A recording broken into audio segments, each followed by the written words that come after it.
Mummy जी, चाय ले लीजिए।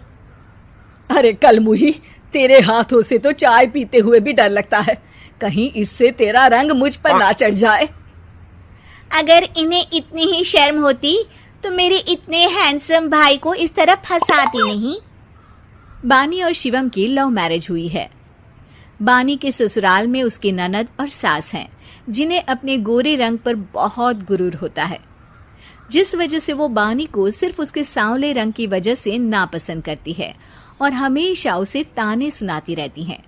बानी उनकी सभी जली कटी बातें सुनकर चुपचाप वहां से चली जाती है। तुम माँ और छोटी को कुछ बोलती क्यों नहीं? मम्मी जी बड़ी हैं, हर छुटकी ना समझ, इस तरह उन्हें उल्टा जवाब देना सही नहीं। मेरी जिम्मेदारी उनकी सेवा करना है, जो मैं पूरे दिल से हमेशा करती रहूंगी।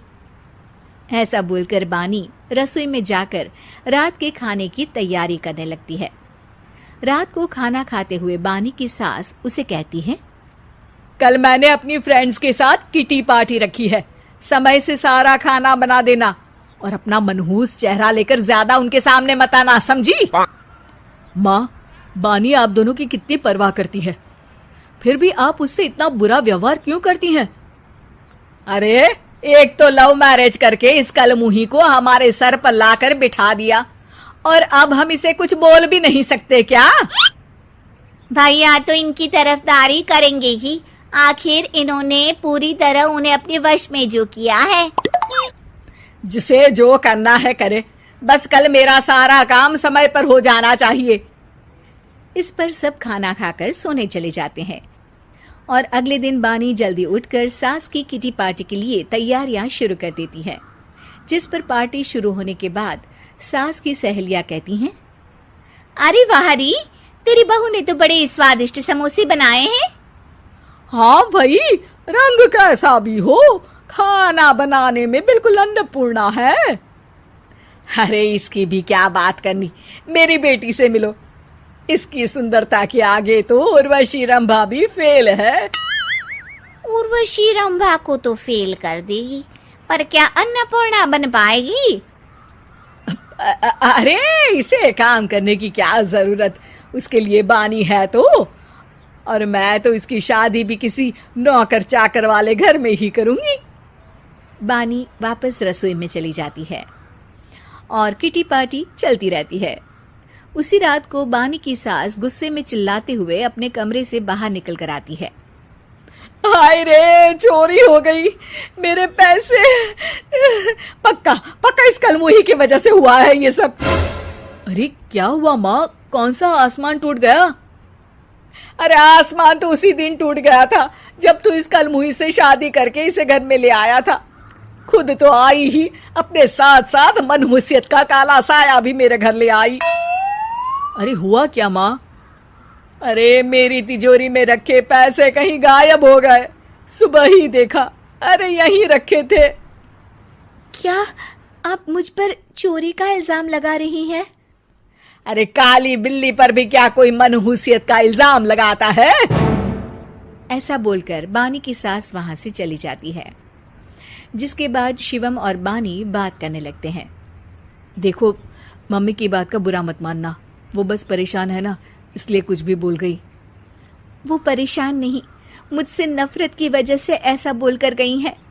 उन्हें मैं हमेशा एक आंख नहीं सुहाती। देखो बानी, अगर तुम चाहो तो हम दूसरा घर लेकर वहां शिफ्ट कर सकते हैं। आखिर तुमसे प्यार करके तुम्हें अपनी जिम्मेदारी पर इस घर में लेकर आया हूं, इस तरह टॉर्चर नहीं होने दे सकता।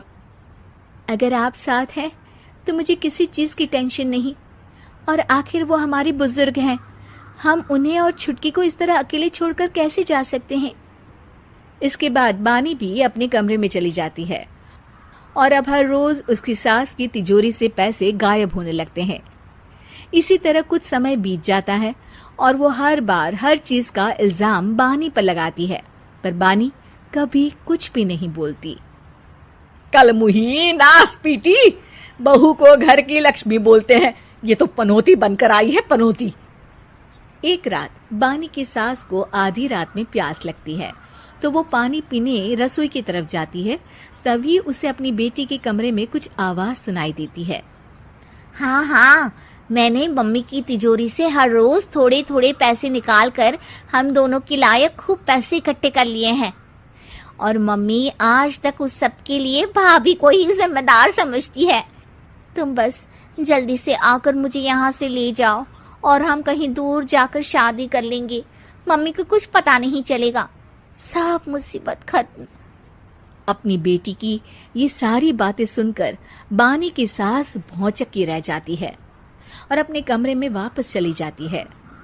जब अगली सुबह बानी सास के कमरे में आती है, मम्मी जी, क्या बात है, आज आप कमरे से बाहर ही नहीं आई? आपकी तबीयत तो ठीक है ना? क्या छुटकी कमरे से बाहर आई या तुम उसके कमरे में गई?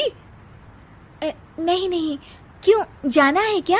मैं अभी चली जाती हूँ। नहीं, कोई कहीं नहीं जाएगा। इस पर वो बानी को साथ लेकर कमरे से बाहर आती है, जहाँ शिवम भी होता है। वहां उसकी सास बोलती है, छुटकी मेरी तिजोरी के सारे पैसे लेकर अपनी माँ के बारे में कोई ख्याल करे बिना किसी लड़के के साथ घर छोड़कर चली गई।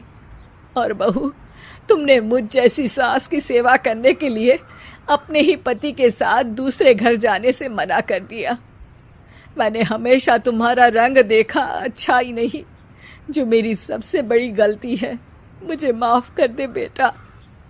और इसके बाद बानी की सास कभी अपनी बहू की तारीफ करते थकी नहीं।